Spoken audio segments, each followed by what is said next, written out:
Welcome to the quarterly earnings conference call. At this time, all participants are on a listen-only mode until the question and answer session of today's conference. At that time, to ask a question, please press star and the number 1 on your phone and record your name at the prompt. This call is being recorded. If you have any objections, you may disconnect at this time. I would now like to turn the call over to Mr. Rich Kinder, Executive Chairman of Kinder Morgan. Thank you. You may begin. Thank you, Jennifer. Before we begin, as usual, I'd like to remind you that today's earnings releases by KMI and KML and this call includes forward-looking and financial outlook statements within the meaning of the Private Securities Litigation Reform Act of 1995, the Securities and Exchange Act of 1934, and applicable Canadian provincial and territorial securities laws, as well as certain non-GAAP financial measures. Before making any investment decisions, we strongly encourage you to read our full disclosures on forward-looking and financial outlook statements and use of non-GAAP financial measures set forth at the end of KMI's and KML's earnings releases, and to review our latest filings with the SEC and Canadian provincial and territorial securities commissions for a list of important material assumptions, expectations, and risk factors that may cause actual results to differ materially from those anticipated and described in such forward-looking and financial outlook statements. As usual, before turning the call over to Steve, Kim, and the rest of the team, I'd like to provide a quick update and some insight on our financial philosophy at Kinder Morgan. The important news today is that our board has increased the dividend by 25% from 20 cents per quarter, or 80 cents annualized, to 25 cents per quarter, or $1 annualized.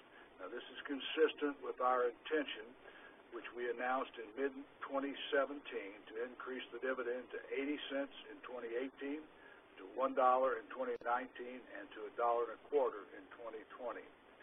Central to our ability to do this is the strong and growing cash flow our assets are generating, and you will see that again in the first quarter's results. We have used that cash to get our balance sheet in shape, having paid off over $8 billion of debt, and received credit upgrades for both S&P and Moody's, and we intend to maintain our improved credit metrics. Beyond that, we are now focusing on using our cash to fund our expansion CapEx without need to access the equity market, to pay our increasing dividends, and to repurchase stock when appropriate. In short, we believe we are being careful and conservative stewards of our cash flow and using it in ways that benefit all our shareholders.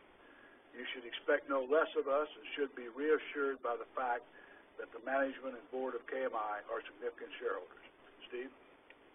Yes, thanks, Rich. We'll be updating you on both KMI and KML this afternoon. I'm going to start with a high-level update and outlook on KMI, then turn it over to our president, Kim Dang, to give you the update on our segment performance. David Michaels, KMI CFO, will take you through the numbers. Dax Sanders will update you on KML, and then we'll take your questions on both companies. The summary on KMI is this. We're adhering to the principles that we previously laid out for you. We have a strong balance sheet, having met our approximately 4.5x target of debt to EBITDA, and with ratings upgrades from both Moody's and S&P. We're maintaining our capital discipline through our return criteria, a good track record of execution, and by self-funding our investments.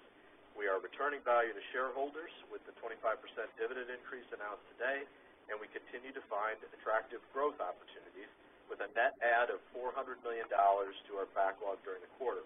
Again, strong balance sheet, capital discipline, returning value to our shareholders, and finding additional growth opportunities.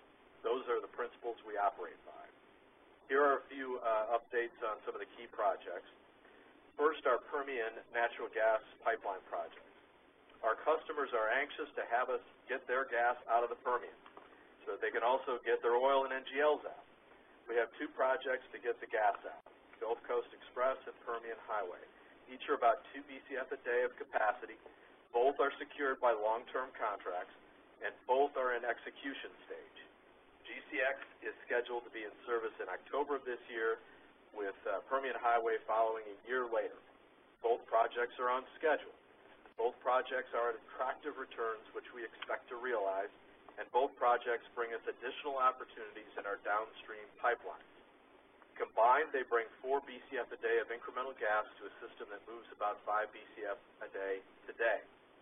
Those projects will bring opportunities for downstream expansion and optimization as we find homes for that incremental gas through our connectivity with LNG facilities, Mexico exports, utility demand, and Texas Gulf Coast industrial and petchem demand. Our execution and our economics on these projects both look good, and we're actively managing our risks and opportunities on both. These projects show us taking advantage of a very positive situation. That is this: there is a large supply growth in Texas and a large demand growth in Texas, and we can bridge the two and connect to our premier Texas intrastate pipeline network and stay entirely within the state of Texas, which facilitates permitting and commercial flexibility.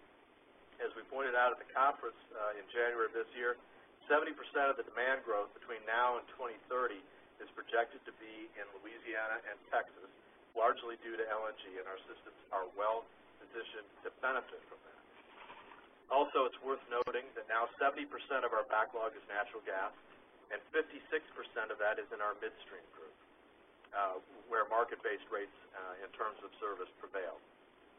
On another key project, Elba, our LNG facility that we're building in Savannah, Georgia, we are closing in on the in-service date for the first unit. We now expect in-service of that unit to be around May 1, a couple of weeks from now. Getting the first unit on secures about 70% of the project revenue. The delay we've experienced is certainly unwelcome, but the risk allocation between us, our contractor, and our customer provides significant protection and mitigates the impact to our IRR. So we're introducing natural gas into the facility as well as refrigerants, and that process has been going well. Also of note, we added a net $400 million to the backlog this quarter with new investments in natural gas and terminals primarily, more than offsetting projects placed in service. The backlog now stands at $6.1 billion. A few observations about our expansion capital investments over time. As several people have asked how we're doing on the capital we deploy in those projects. So at the January conference, Kim took you through our historical project performance. If you look at page 49 of what we provided there, you'll see a comparison between project EBITDA multiples and actual performance for the projects completed during the 2015 to 2018 period. You'll see that our actual performance was better than original estimate, 5.8x versus 6.1x in the original estimate. You'll also see that the story is even better in natural gas, which makes up the bulk of our backlog, as I said, where we came out 5.2x versus the original estimate of 5.8. On page 50, you also see some other factors that partially offset the contribution from our project investments. But overall, project performance is very good. The point here is we're very careful with your capital. We don't swing at every pitch. We definitely have our hits and misses, but we have shown that in aggregate we do well. We get there by having elevated return criteria, well above our cost of capital. We focus on projects that we understand and primarily focus on expansions off of our existing footprint. All of this helps us invest at returns that are well above our cost of capital and helps overcome the inevitable curveballs that come up during project execution. This has served us well, particularly during an increasingly challenging regulatory environment. Next, an update on 501G. As we said in our press release Monday of last week, we have reached settlements on two more systems, EPNG and TGP, which now resolve a vast majority of our 501G exposure. This is an overhang that we now believe we have nearly entirely behind us. The settlements are pending at the Commission right now. Here's our observations. The Commission generally approves negotiated settlements. So they're pending before the Commission, but we expect that they will be approved. And two, they respect existing settlements, including rate moratoria that are in place. The 501G overhang has been a consistent part of the dialogue around our stock, and we are pleased with our resolution of it. I believe we've said this before, but when we announced the budget, we did not have anything in for settling 501G matters, but we telegraphed that if we did get such settlements, it would likely be a good thing for the value of the company, and we're happy with the outcome. Finally, before turning it over to Kim, a word about the KML process. As we say in the release, the process is ongoing. We don't have anything more than that to say at this point. And as you'll hear, when we get to KML, we've been attentive not only to the process, but also to managing and developing the existing business. It's comprised of a very good set of midstream assets. It gets a good deal of effort and focus from our management team.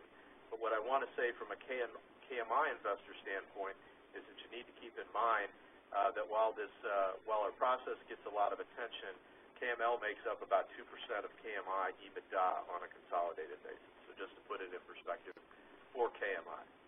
And with that, I'll turn it over to Kim. Okay, thanks, Steve. Looking at the segments, natural gas had another outstanding quarter. It was up 12%. If you look at the market fundamentals, they remain very strong.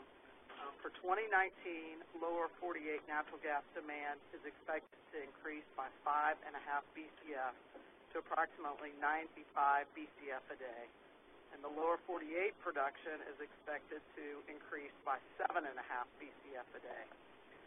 Growth in the natural gas market in the first quarter is driving very nice results on our assets.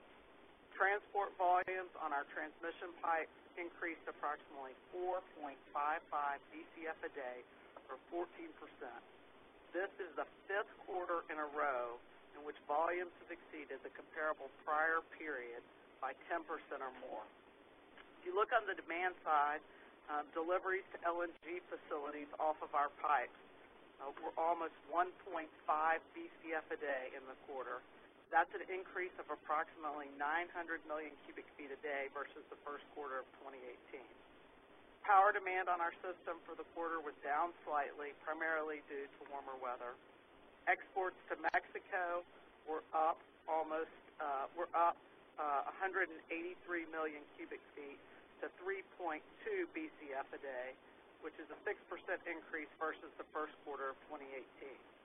On the supply side, production out of the key basins that we serve continues to increase. If you look at the Permian, natural gas wellhead volumes increased approximately 30%. In the Bakken, natural gas wellhead volumes increased about 31%. In the Haynesville, they increased 29%. And in the Eagle Ford, they increased 8%. If you look at where these volumes showed up on our transmission pipes, EP&G volumes were up 1.1 BCF a day, primarily due to Permian volumes.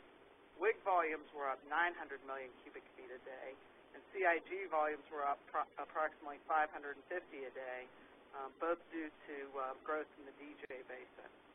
KMLA volumes were up 570 million cubic feet a day, primarily due to LNG exports. On our gas gathering assets, volumes were up 21% for 570 million cubic feet a day, driven by the production increases that I mentioned in the Haynesville and the Eagle Ford and the Bakken. Overall, the higher utilization on our systems, a lot of which came without the need to spend significant capital, resulted in nice bottom line growth in the quarter, and longer term, as our systems fill up, will drive nice expansion opportunities. If you look at the longer term, by 2024, the natural gas market is projected to grow to almost 110 BCF a day, driven by increases in power generation, LNG and Mexico exports, and continued industrial development, with most of that supply growth expected to come out of the Permian, the Haynesville, and the Marcellus. On the product segment, it was down slightly in the quarter. We had increased contributions from our Southeast refined products assets, CalNev, and our Bakken crude assets that were more than offset by lower contributions from KMCC. Volumes on KMCC were actually up 16% in the quarter, but that was more than offset by lower rates. Overall, crude and condensate volumes were up 8%. Refined product volumes in the quarter were flat. On the terminals business, it was up modestly in the quarter. The liquids business, which accounts for about 80% of the segment, was driven by strength in the Houston Ship Channel and on our Baseline terminal expansion project in Edmonton. These increases were offset by the increased lease expense at our Edmonton South terminal, and that became a third-party obligation post the Trans Mountain sale.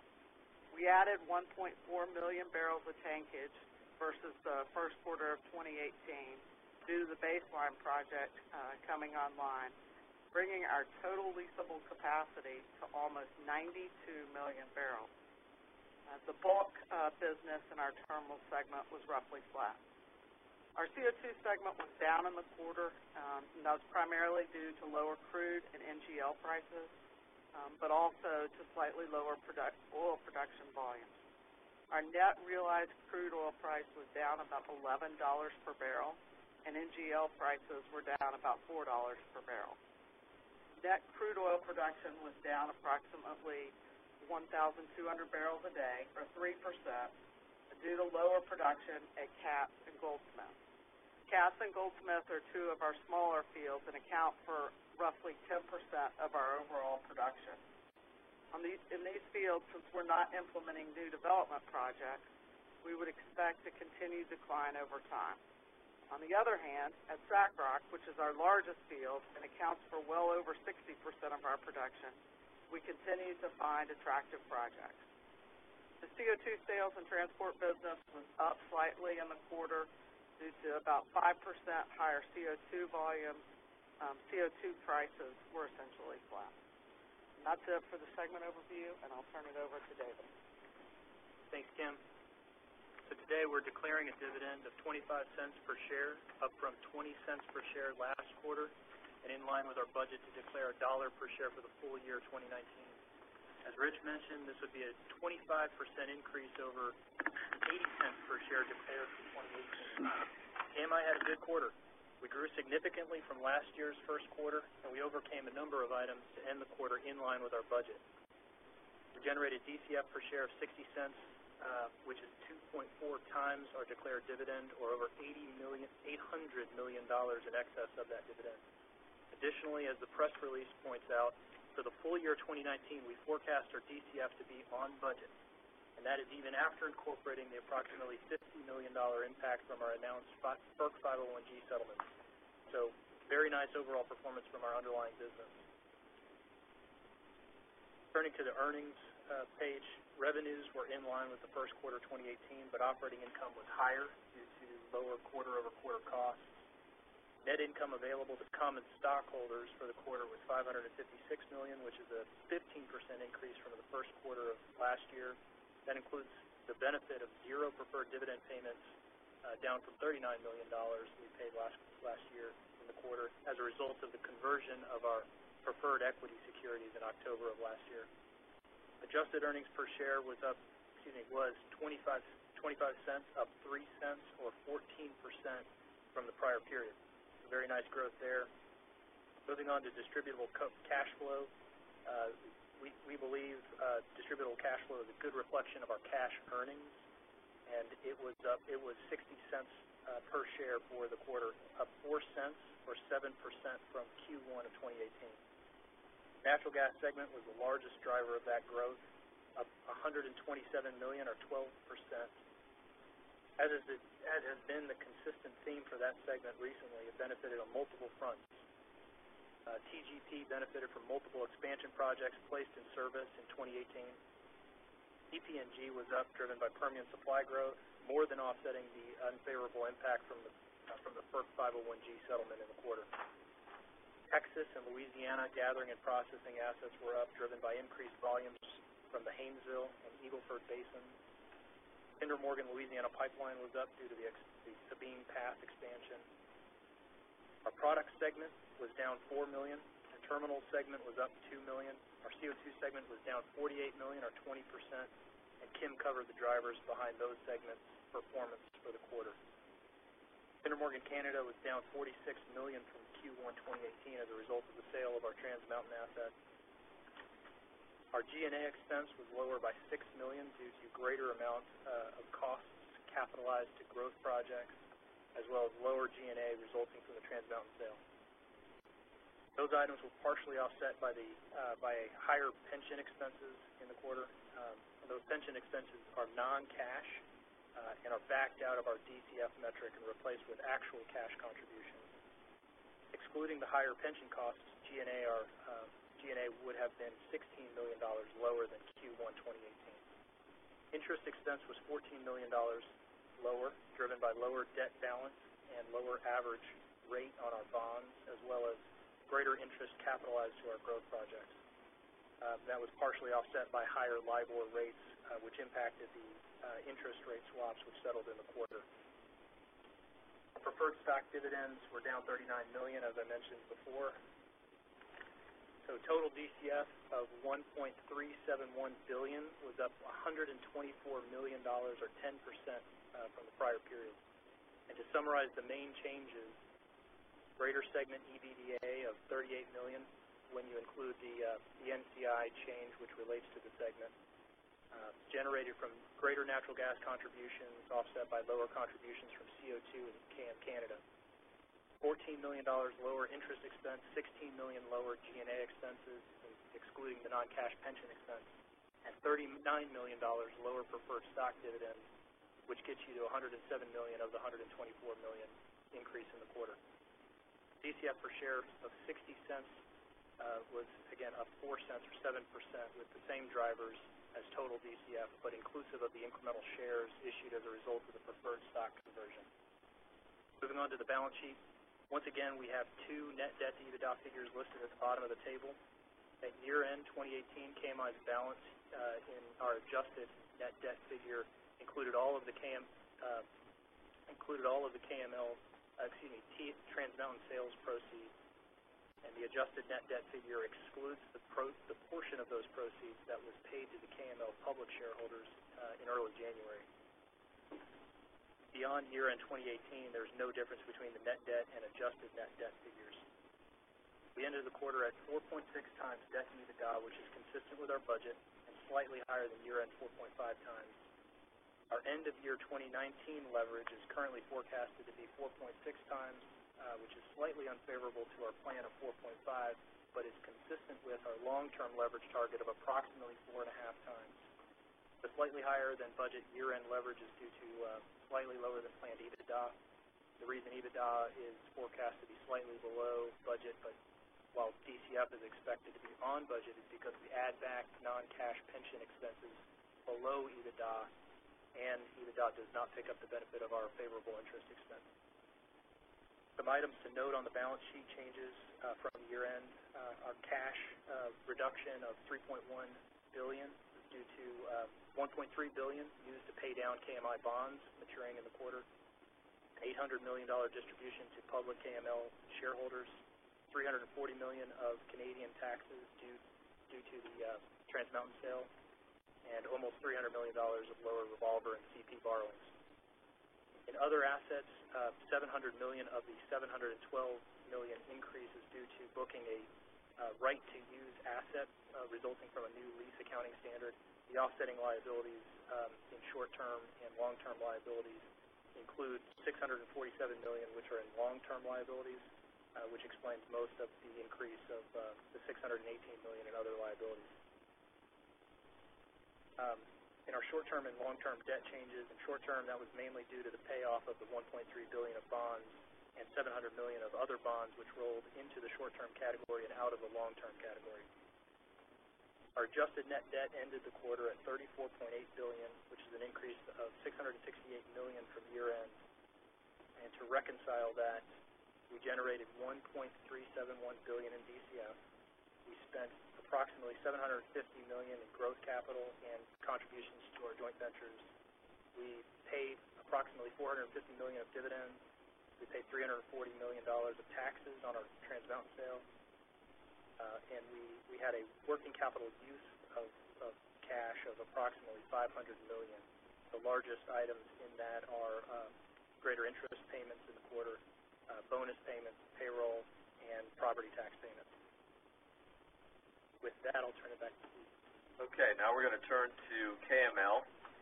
And at KML, again, we realize the burning question here is the process we previously announced, and which, as we said today, remains ongoing. And we should have an update for you in the coming weeks. All we have to say at this point about the process is in the press release, but clearly we'll have more to say once we have something to announce. In the meantime, as you'll hear from Dax, and as we've said all along, we've got a good business here that we continue to operate and invest in as a standalone business, and we're in the good position of not being forced to do anything.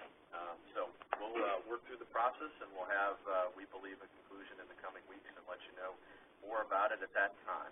With that, I'll turn it over to Dax. Thanks, Steve. Before I get into the results, I do want to update you on a couple of general business items. On the announced diesel export project, we received our required air permit amendment and key building permit that satisfied a key condition precedent in the customer's contract. As such, we can now commence construction activities and plan to do so in May. Consistent with previous statements, this is an approximately $43 million project that contemplates 2 new distillate tanks with combined storage capacity of 200,000 barrels, underpinned by a 20-year take-or-pay contract that we expect to put in service during the first half of 2021. On the Shed 6 reactivation project that we've discussed, we expect to get our key building permit shortly, which will allow us to start construction in May also and have the project in service in December 2019. As a reminder, the total CapEx on that project is approximately $8 million. Now moving towards the results. And of note, as I talk through the results, I'm generally only going to reference results from continuing operations, as discontinued ops only relates to prior period and is less relevant. Today, the KML board declared a dividend for the first quarter of .1625 per restricted voting share, or 65 cents annualized, which is consistent with previous guidance. Earnings per restricted voting share for continuing operations for the first quarter of 2019 are 12 cents, and that is derived from approximately $21 million of income from continuing operations, which is up approximately $7 million versus the same quarter in 2018. Revenue increased across most all of KML's assets and was led by the contribution from the baseline tank and terminal assets coming online, but was partially offset by the expiration of a third-party contract on ESRP, which we have previously discussed. The increase in revenue was partially offset by higher G&A and depreciation. Total DCF from continuing operations for the quarter is $22.4 million, which is down about $1 million from the comparable period in 2018. That reflects coverage of approximately $1 million and reflects a DCF payout ratio of approximately 85%. The coverage and payout ratio this quarter are skewed by the large cash tax amount of almost $21 million, which is $14 million higher than the almost $7 million in the comparable period last year. As we previously discussed, we were not required to make cash tax payments in 2018 for 2018 operations, but rather were able to defer them to this year. As such, we made a cash tax payment in the first quarter of $17.3 million for 2018, which is consistent with what we budgeted, and a payment of $3.5 million for 2019, which together make up the almost $21 million.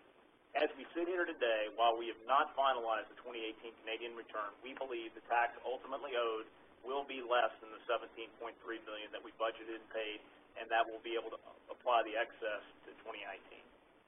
Looking at the other components of the DCF variance, segment EBITDA before certain items is up $13 million compared to Q1 2018, with the terminal segment up $9 million and the pipeline segment up $4 million. The terminal segment was higher due primarily to baseline coming online, which accounted for about $7.3 million. The North 40 added about $2.2 million, largely from rate increases in the UTSAs, and Vancouver Wharves added about $1.7 due to incremental volumes. Those positives were offset by a $2.4 million negative variance on the ESRT, primarily due to the expiration of the contract that I mentioned a second ago. The pipeline segment was higher primarily due to lower O&M on Cochin of approximately $2.7 million due to the non-recurrence of inline inspection, digs, and other integrity management items performed in Q1 2018, and higher revenue of approximately $1.3 million, largely from FX and a short-term deal not in place in Q1 2018. G&A is negative about $1.5 million compared to Q1 2018, largely due to some transition services costs related to the Trans Mountain sale and some higher labor. Interest is favorable by approximately $1.6 million due primarily to interest income on the $308 million of cash we held until making the cash tax payment of the same amount on the Trans Mountain gain on February 28th. I've already discussed cash taxes. Preferred dividends are flat, and sustaining capital is slightly unfavorable compared to Q1 2018 due to timing. With that, I'll move on to the balance sheet comparing year-end 2018 to 3/31 of this year.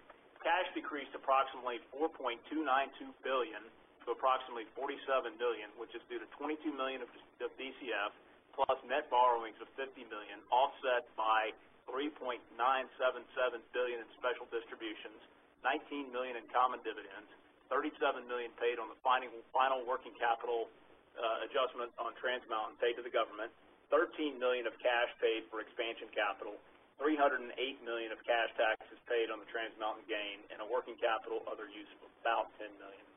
Other current assets increased approximately $14 million, primarily due to the prepaid asset associated with the federal income taxes that I mentioned earlier, and a small increase in accounts receivable. Net PP&E decreased by 17.3 as a result of depreciation in excess of net assets placed in service. Lease assets increased from zero to approximately $514 million as we adopted the new accounting rule, ASC 842, which requires us to record present value of operating leases. Deferred charges and other assets increased approximately $1.3 million, primarily as a result of a contribution to the Cochin Reclamation Trust. On the right-hand side of the balance sheet, the credit facility balance increased by $50 million from zero as we borrowed a bit for general working capital needs. Distributions payable and distributions payable to related parties went to zero as we made the January 3rd special distributions of the Trans Mountain sale proceeds. Current lease liabilities increased $17 million, which is the current portion of the lease liability. That is the other side of the entry related to the ASC 842 lease accounting that I mentioned. Other current liabilities decreased by approximately $363 million, primarily due to the payment of the taxes payable on the gain that I mentioned, $308 million, and the final Trans Mountain working capital payment of $37 million that I mentioned to the government. Lease liabilities increased by almost $497 million, which is the long-term portion of the lease liability. That is the other side of the entry related to the ASC 842 lease accounting I mentioned. Other long-term liabilities increased by about $1 million, primarily due to a small increase in the liability associated with the Cochin Reclamation Trust. From a liquidity perspective, we ended the quarter with $47 million in cash and significant available liquidity, as we had only $50 million drawn out of a $500 million revolver. Our debt to LTM adjusted EBITDA ratio was just under 1.4. However, given potential rating agency adjustments on operating leases and other items, this ratio is not necessarily indicative of our debt-raising capability at our current rating. And with that, I'll turn it back to Steve. All right, thanks, Dax. And for the Q&A, as we've been doing for the last few quarters, as a courtesy to all callers, we're asking that you restrict yourself to one question and then one follow-up question. And if you have more questions not answered, please get back in the queue, and we will come back around to you and answer your question. Okay, with that, Jennifer, you can open it up. Thank you. Just a reminder, if you would like to ask a question, it is *1 from your phone. Please record your name and company at the prompt.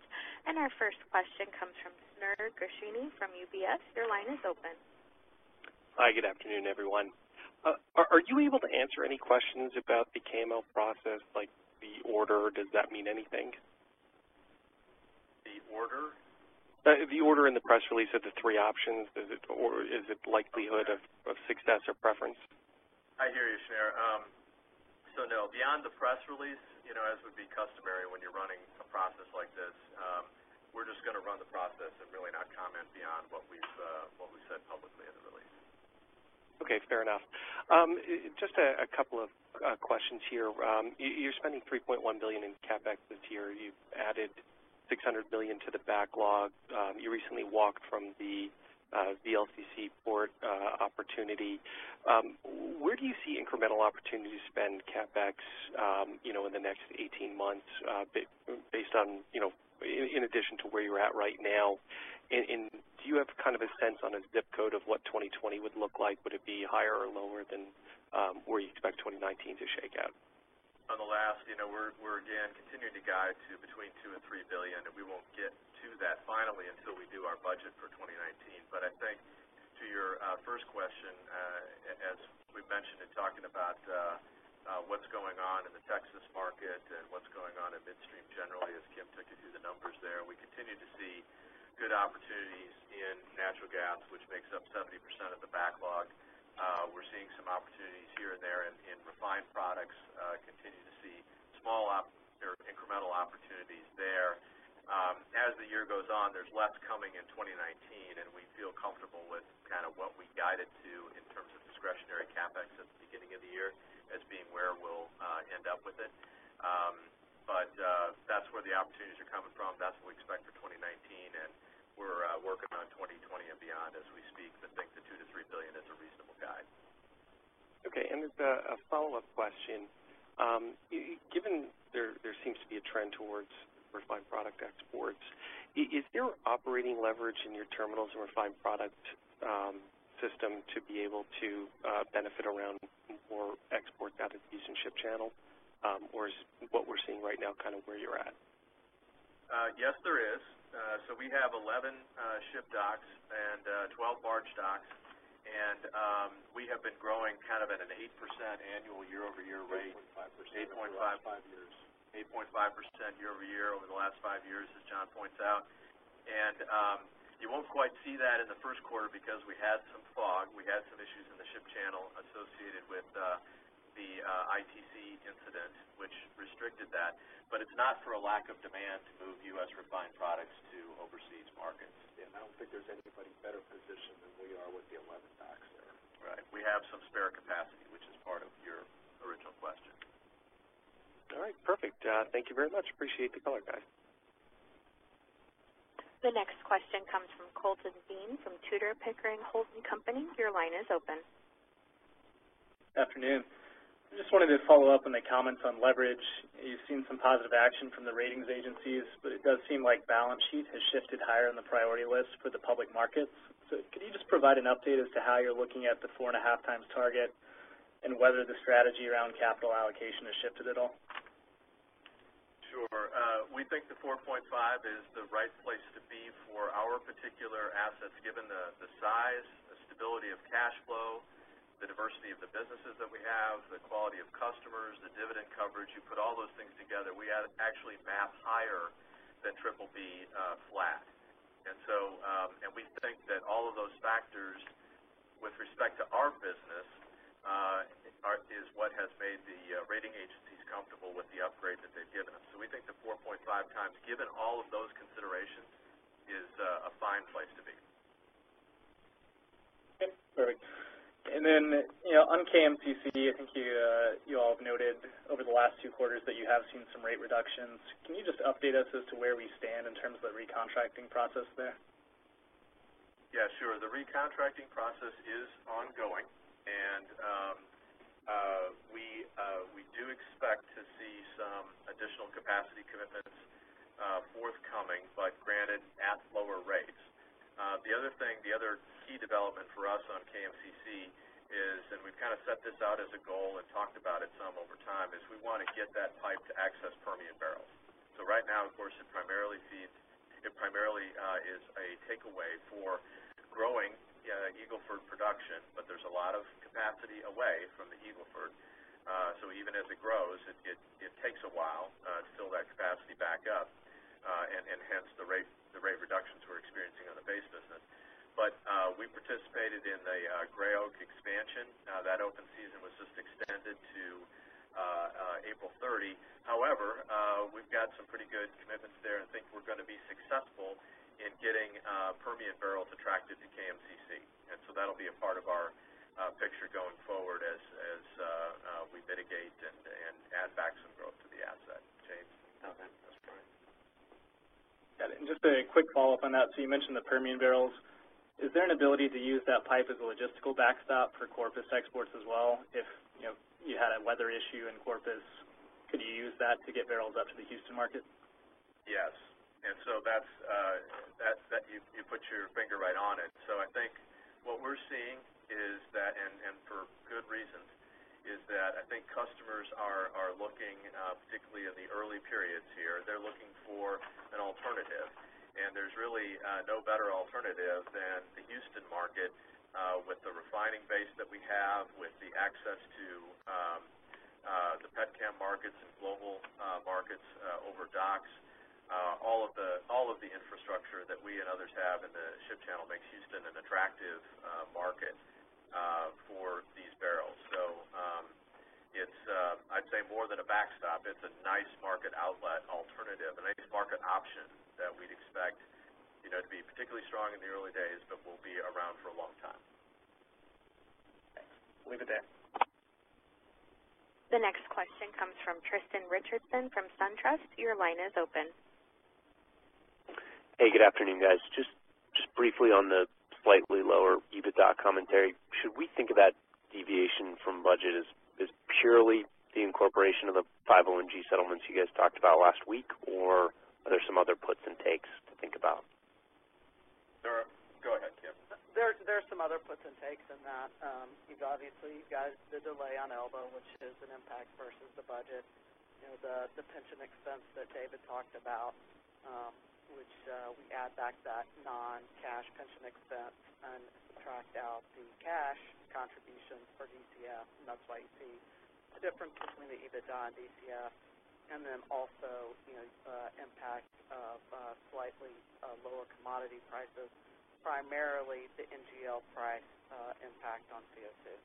So the interesting thing, I think the interesting conclusion is that notwithstanding those moving parts, and not all of them affect DCF and EBITDA the same way, but we're basically flat on DCF and slightly down on EBITDA, and we've absorbed and put behind us a significant regulatory risk that we did not budget for settlements on. And so really that tells you that net, the base business is strong and overcoming a lot in the way of headwinds. Great. Very helpful. And then just to follow up, could you talk about your potential JV project serving the Bakken and Rockies and just sort of the timing of the commercial process there and that evolution? Sure. So that's our project with Tallgrass, and we are in customer discussions right now. We think we have a good project because it is using, in significant part, existing pipeline assets. So our Double H system, which is not something being contributed to the joint venture, but one of our WIC Medicine Bow laterals and the Cheyenne Plains system, which provide significant takeaway capacity really for three sources of supply. One is the Bakken. Second is some heavy barrels arriving from Canada at Guernsey. And third is Powder River and DJ Basin barrels. There's also the PXP system that is part of the joint venture that Tallgrass is contributing. So bottom line on all that is we're offering a lot of a way to provide crude takeaway capacity with a lot of existing pipe, only about 200 miles of new build to get to Cushing with the converted gas pipes. So significant capacity, probably more than we would expect to contractually fill up, but we're in contractual discussions right now and think we've got a good proposal for the market, but not in the backlog and nothing more definitive to announce at this point. Helpful. So you could potentially have a decision this year. That's possible. Okay. Thanks, guys, very much. The next question comes from Gabriel Maureen. Your line is open. Hey, good afternoon, everyone. First question for me is just whether the backlog around Bakken G&P has shifted at all upwards since the Analyst Day. Just curious whether you've added anything there. Yes, we have had some capital additions there. We continue to see good performance from our customer shippers there, and particularly a compelling need for additional gas processing and takeaway capacity. And so we have added, a couple of projects and call it the tens of millions ballpark to what we already had in when we did the January conference. Okay. Thanks, Steve. And then I was going to ask on Tall Cotton, now that Phase 2 is completed, can you maybe give us your latest thoughts on proceeding with Phase 3 given the performance out of the reservoir? Sure. So Tall Cotton, as we said in the release, we've seen year-over-year growth in the production there, but it's behind our plan. And so, frankly, we are deferring further investment decisions in there until we get a better sense for downhole conformance and other work that we'd like to do to get confident that we're going to get get confidence in what we're going to ultimately be able to recover from the reservoir. In previous quarters, we had talked about operational issues regarding compression and gas handling and things like that. We think we have those behind us at this point, but it's still a question of what do we need to do in terms of conformance, and we're going to get ourselves satisfied on that before we make a further significant capital commitment to it. And does oil price matter at all for that, Steve, or is it just agnostic of oil price? No, oil price always matters, yeah. It always matters. Okay. Thanks very much. The next question comes from Spiro Dounis from Credit Suisse. Your line is open. Hey, good afternoon, everyone. Just wondering if you could provide some guidance or maybe some color just around Waha gas prices and maybe some of the volatility, negative basis we've seen there lately. Just wondering if you'd expect that basis to stay negative and maybe even get worse over time until GCX comes online, and is there anything you can do to actually speed GCX up at this point? As I said at the meeting, we're doing everything we can for our customers there, both with our existing infrastructure as well as prosecuting our projects just as quickly as we can. And we feel very good about our schedule on GCX. We think we're making extremely good progress there. I think to answer your question about basis, you have to take a lot of other things into account, like what producer self-help is available, more DUCs and things like that. And so we don't have any special insight into forward basis and how much of that can be mitigated by producer activity, but there's no question that there is heavy demand to get out of the Permian, and we're doing our best to fill that demand for our customers.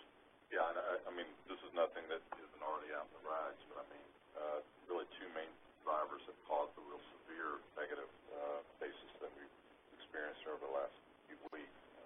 Outages, and then, well, really outages on an intrastate system and interstate system. And so as those come back on, things should relieve a bit. And then the other thing we're hearing, and again, price as well, is some of the dry gas portions of the Permian, we're seeing some nominal shut-ins until you get more relief out of the basin. And so all that should improve somewhat, but it's not going to be a pretty market until we get GCX online. And then, I think beyond that, I think if GCX fills up very quickly, and we could be in similar situations this time next year. Fair enough. I appreciate that color. And then want to respect your process on Canada, so I won't ask specifically around that review, but I guess we have new data points coming out of Alberta in terms of the government turning over there, and that would seem to sort of favor energy in Canada. Just curious how much of that's sort of factoring into your decision-making process in general and maybe how you view the landscape there. Look, I think we're generally, we feel good about having the terminal position that we have in Alberta with the connectivity that it has, with the customer base we have, with what we've been able to see on contract renewals and the performance that we've had on our expansion projects up there. We're not really opining on governments and all of that. We just work with our customers, get the do business as best we can. Of course, other people have written about what they believe the implications are for the energy business, and we just kind of refer to those. Appreciate the color. Thanks, Ed. The next question is from Keith Stanley from Wolfe Research. Your line is open. Hi, good afternoon. On KML, just the one thing in the statement is that I think before you guys had cited a transaction with KMI as one of the alternatives, and that's not in the release this afternoon. Any color on why a KMI-KML transaction is not one of the options? I'm going to stick to my script, Keith, and just say what we say in the press release is kind of all we have to say about it at this point. Okay. On the Permian gas side, you guys have obviously led and been the only ones successful in building a gas takeaway pipeline from the Permian. Is there any potential for Kinder to build a third Permian pipeline, even potentially, just given the downstream sort of benefits on connectivity that you guys have? Yes, and there are some discussions ongoing. There's nothing to announce, and of course it's not in the backlog because we're not under contract or anything. But the demand to get out of the Permian continues to grow, and the desire to be able to unlock the value that's in oil and the NGLs as well as the natural gas continues to put pressure on the need for additional takeaway capacity. And so short answer is yes. And if you look at the projections, they would show you that a GCX, a year almost is what's required in order to satisfy the need for takeaway capacity and to unlock the value in the other commodities out of the Permian. I don't know that it's going to be anything like that pace, or that it's going to be at that pace, but there's certainly interest already in Pipe 3.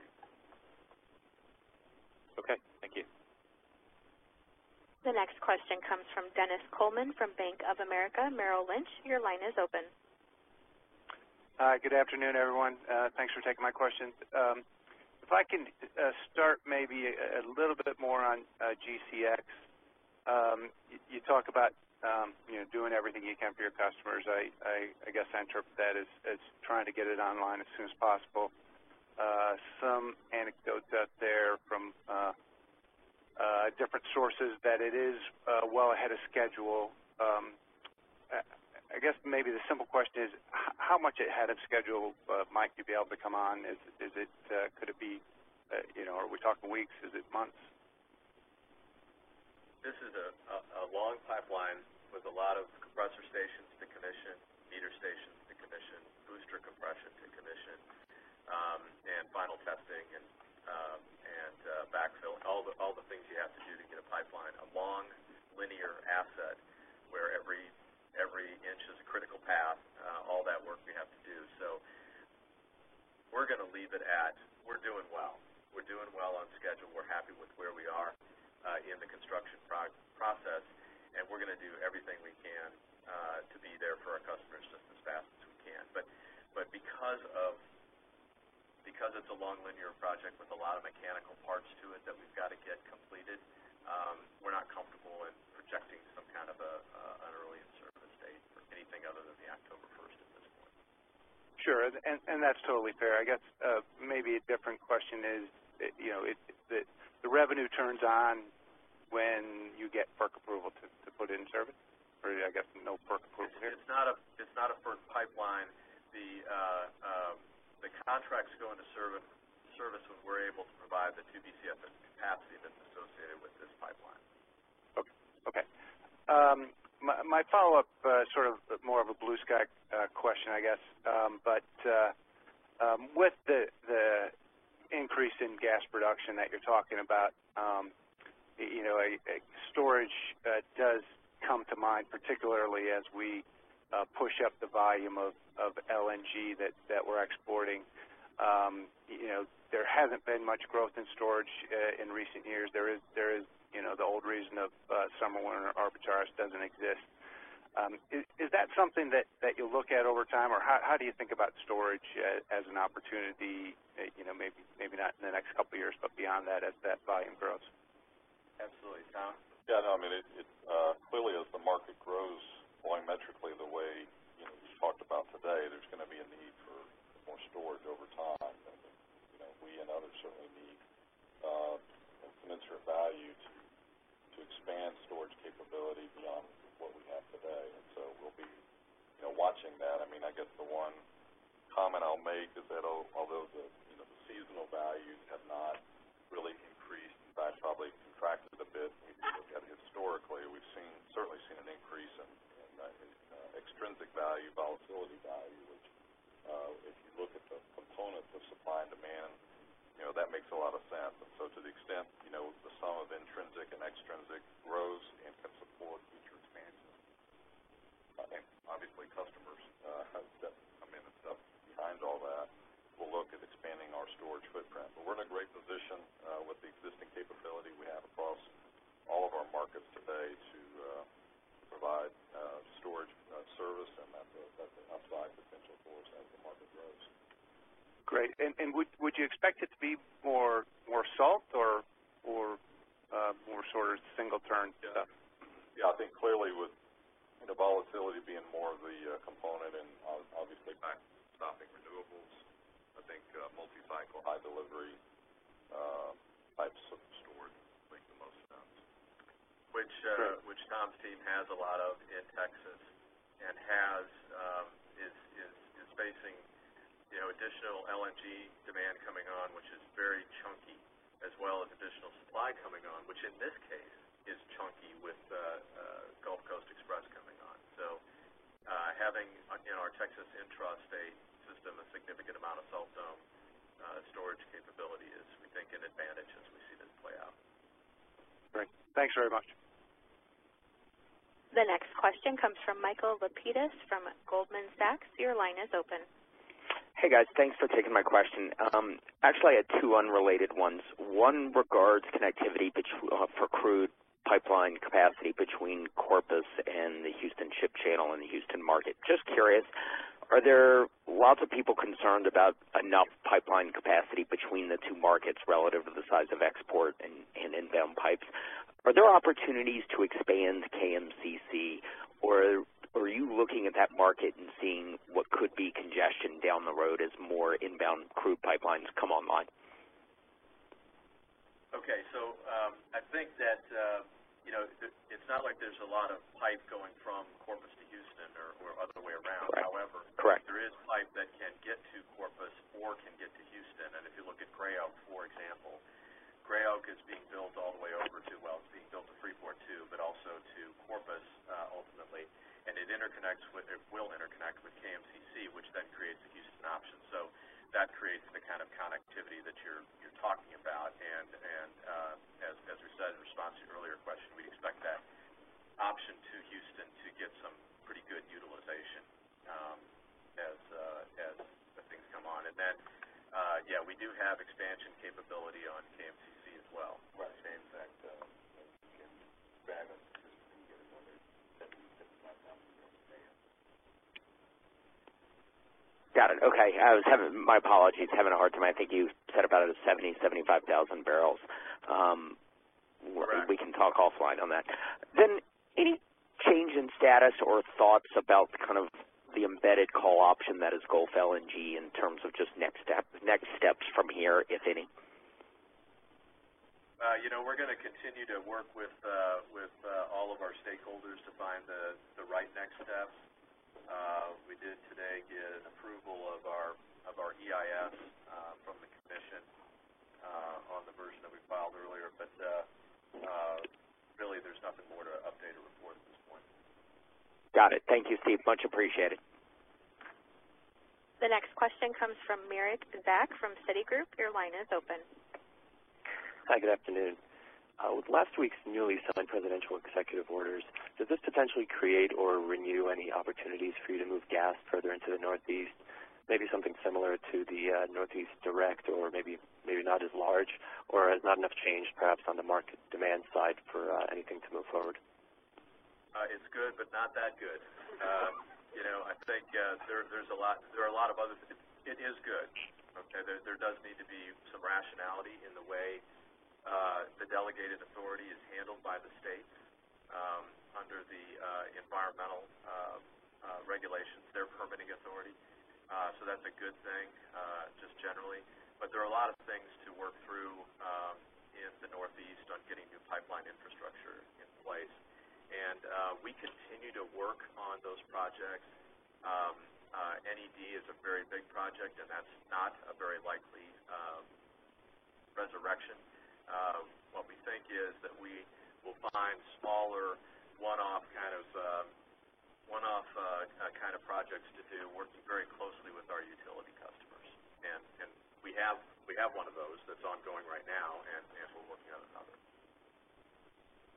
Okay, great. And switching to the Permian here, on all your gas pipeline outlets out of the Permian, do you have any level of open or marketing capacity on any of those lines available to you that allows you to take some advantage of the low Waha pricing there? And if so, can you quantify the level at all?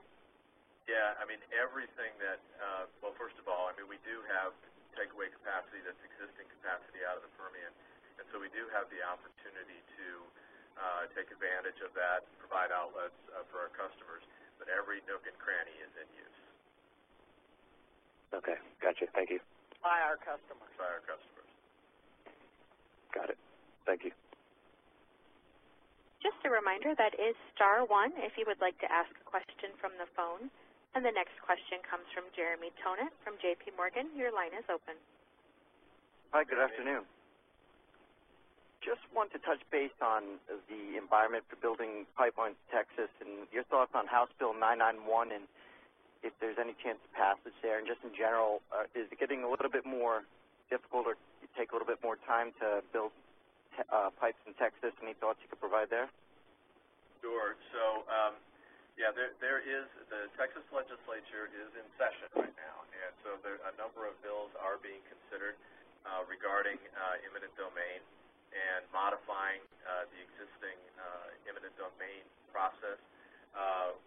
and really, let me put it this way, this is not a traditional landowner versus pipeline issue any longer. I mean, this is about the value of the Permian that benefits the entire state of Texas and the profound public interest that's at stake there when it comes to royalties, taxes, royalties going to the state to fund schools, et cetera. And so I think it's fair to say that people in the Texas legislature understand how important it is to unlock the value of this resource in the public interest, and that's what you have eminent domain for. And so our view is that what will emerge from that process ultimately will be a rational, properly balanced approach to eminent domain. In the meantime, we are actively working with our landowners in order to get consensual arrangements in place, and we're using the existing process of eminent domain where that makes sense as well. But we don't currently see any kind of existential threat to our project by any stretch.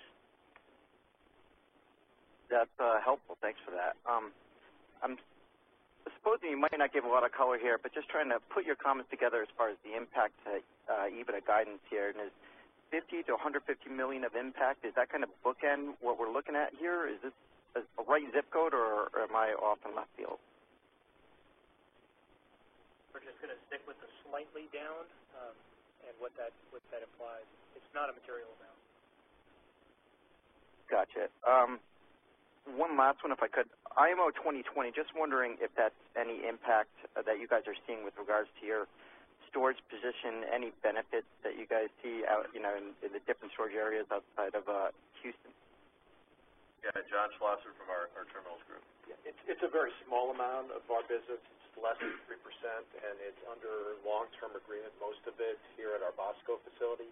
But there are opportunities for a segmentation project at Bosco to handle both high sulfur and low sulfur. And as one of the largest handlers of distillate in the United States, there's opportunities for blending there as well. Has this helped like the New York market or anything else like that? It has not helped the New York market. Our opportunities are mostly in the Gulf Coast, but there are smaller opportunities up and down the East Coast. Gotcha. That's it for me. Thanks. There are no further questions in the queue at this time. Okay, thank you very much.